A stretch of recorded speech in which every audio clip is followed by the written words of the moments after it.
You just witnessed something unprecedented in American presidential history. Donald Trump told the New York Times there's only one thing limiting his global power: his own morality, nothing else. Not international law, not constitutional constraints. Just his personal moral compass governing the world's most powerful military. That statement alone should make you pause everything you're doing right now, because what Trump revealed in that interview explains everything that's been happening this week. The Venezuela oil seizure, the canceled second wave attacks, the Greenland ownership obsession, the $400 million White House ballroom while Republicans revolt against his war powers.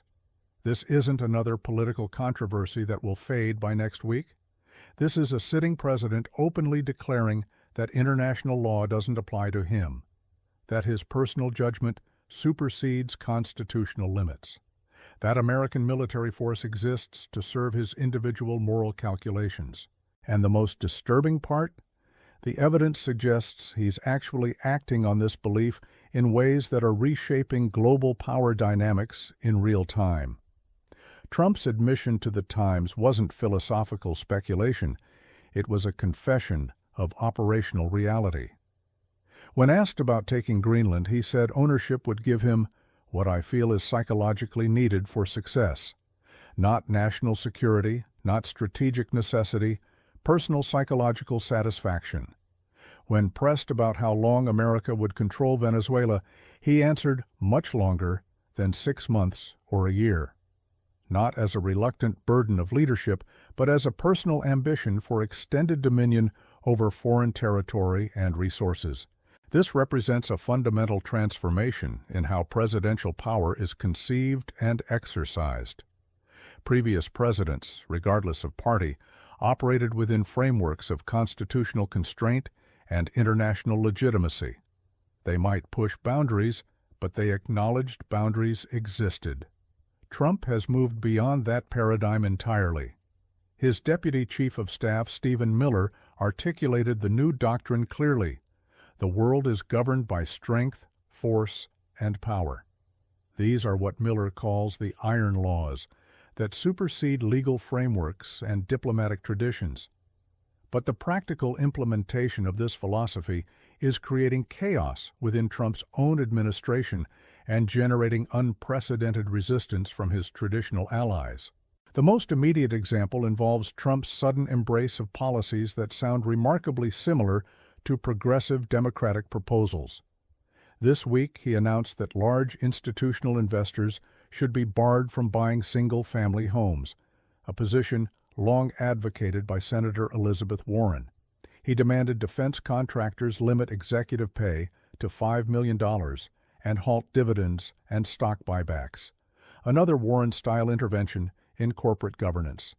These announcements sent stock markets tumbling and raised serious questions about the consistency of Trump's supposedly pro-business agenda.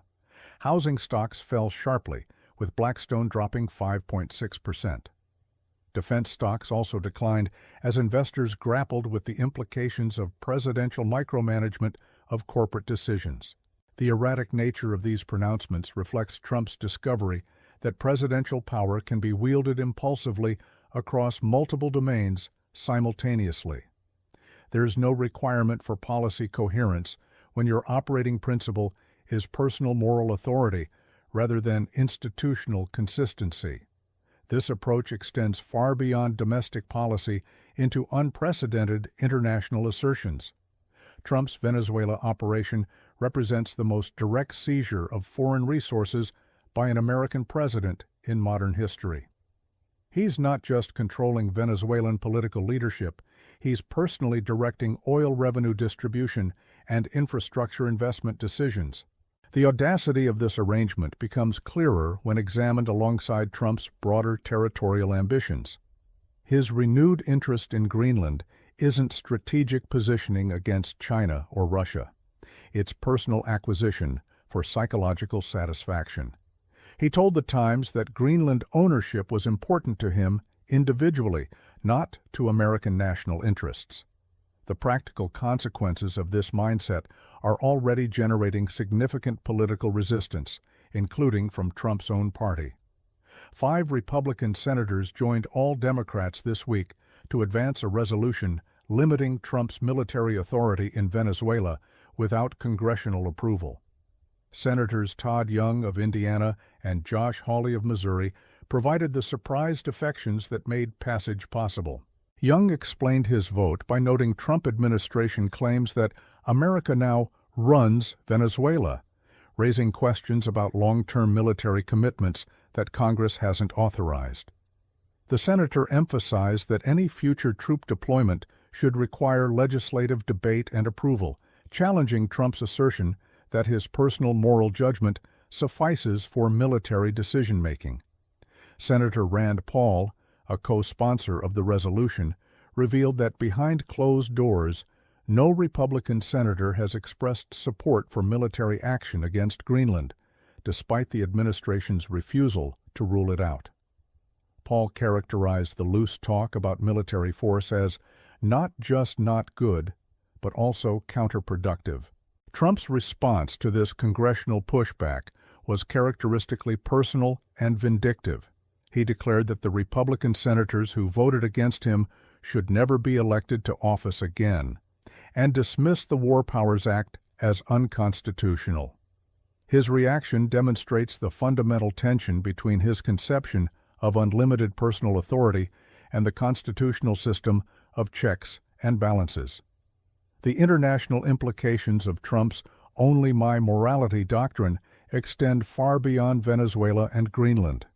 His rejection of international law encourages similar behavior from other major powers who have been constrained by global norms and institutions. China and Russia have already demonstrated willingness to flout international frameworks in Ukraine and the South China Sea. Trump's explicit abandonment of legal constraints provides additional justification for their actions while undermining American moral authority to oppose them. Yet, even as Trump pursues expanded global control, the practical feasibility of his ambitions faces serious challenges. His plan to control Venezuelan oil revenues assumes continued Chinese demand for petroleum exports. But China's rapid transition to electric vehicles is fundamentally altering global energy markets in ways that complicate Trump's colonial economic model. China dominated global electric vehicle sales last year, purchasing more than 11 million of the 18.5 million EVs sold worldwide. This transition means Chinese oil demand has likely peaked and will trend downward, reducing leverage from petroleum export control.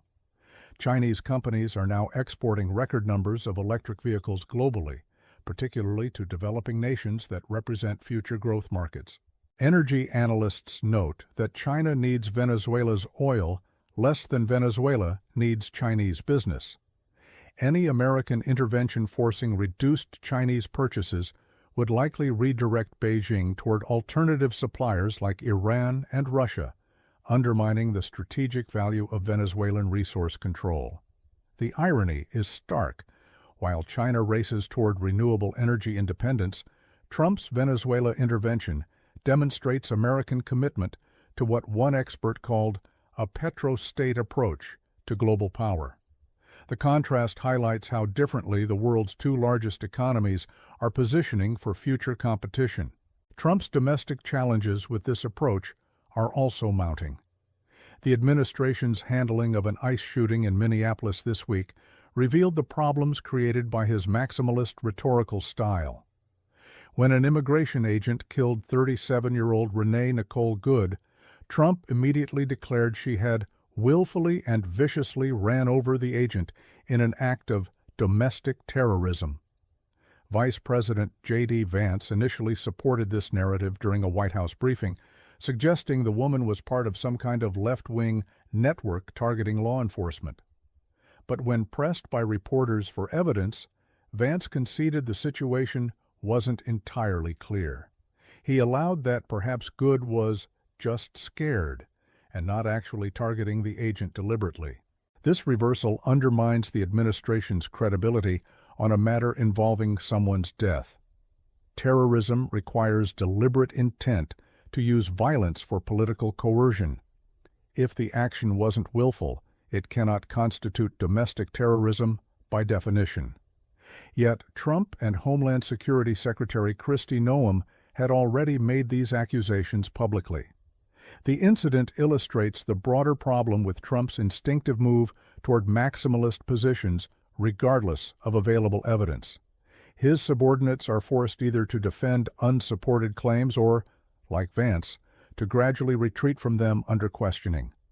This pattern damages institutional credibility and makes coherent policy communication nearly impossible. Border Czar Tom Homan initially declined to comment on the Minneapolis shooting, saying it would be unprofessional to prejudge the situation. His measured response contrasted sharply with Trump and Noem's immediate declarations, highlighting the internal tensions created by presidential impulsiveness. The administration's attempt to frame Good's death as part of organized left-wing resistance also reflects Trump's tendency to personalize policy challenges. Rather than treating the incident as a tragic law enforcement situation requiring careful investigation, he transformed it into evidence of coordinated political opposition deserving militant response.